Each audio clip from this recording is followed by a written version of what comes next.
किस देश की संसद ने 2020 में अपने देश का एक नया नक्शा स्वीकृत किया जिसमें भारत के लिपुलेख, कालापानी और लिम्पियाधुरा इन जगहों को भी शामिल किया गया था? Which country's parliament in the year 2020 approved a new map of their country showing the Indian territories of Lipulekh, Kalapani and Limpiyadhura as part of it? Option सुनिए: A Bhutan, B Nepal, C Myanmar, D China. ये आपका questions पूरी तरह गलत ही नहीं, बकवास है sir. ये सिर्फ भ्रम पैदा करता है। आपको किसने बता दिया है कि लिम्पियाधुरा, लिपुलेख या काला पानी भारत का हिस्सा था? समाचार पत्रों में भी था, इसकी चर्चा हुई थी। समाचार? सर आपको क्या लगता है न्यूज में जो दिखाया जाता है वो पूरी तरह सच होता है? वो भी वो न्यूज जो आपके देश की गोदी मीडिया बनाती है। पूरा विश्व जानता है सर आपके देश की गोदी मीडिया की गंदी गंदी हरकतें। वो लोग टीआरपी के लिए अपनी माँ बहन का बलात्कार करके उनकी भी न्यूज दिखा देंगे और आप बात करते हैं समाचारों में आया था। प्लीज सर ये क्वेश्चंस टोटली गलत है, इसको बदल दीजिए। मैं इसका आंसर नहीं दे सकता क्योंकि ये क्वेश्चंस ही गलत है। तो इस प्रश्न को हम बदल देंगे, लेकिन जाने से पहले हमें अपने दर्शकों को और सबको बताना पड़ेगा जो भी कि इस प्रश्न का सही उत्तर क्या होना चाहिए। जब क्वेश्चंस ही गलत है तो आप क्या इसका उत्तर बताएंगे जनता को? ये सिर्फ भ्रम पैदा करेंगे।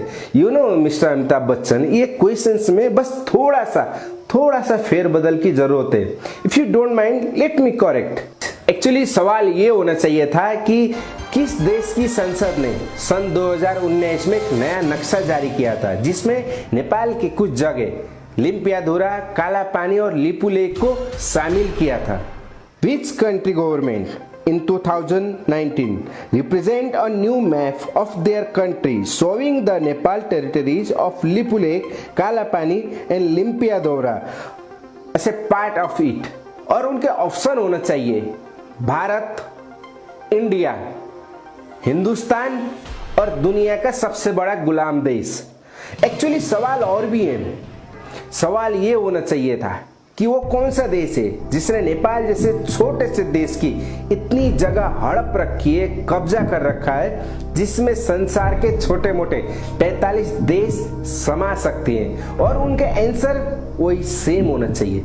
सवाल ये होना चाहिए कि वो कौन से देश की मीडिया है जो हर समय ये देखते रहती है कि नेपाल कब उठता है, कब खाता है, कब सोता है, कब हकता है, कब पाता है। और उनके आंसर और ऑप्शन फिर वही सेम होना चाहिए। सवाल ये होना चाहिए कि वो कौन से देश की मीडिया है जिससे सिर्फ बाहर की नहीं अपने देश की जनता भी परेशान है। आंसर और ऑप्शन सेम वही।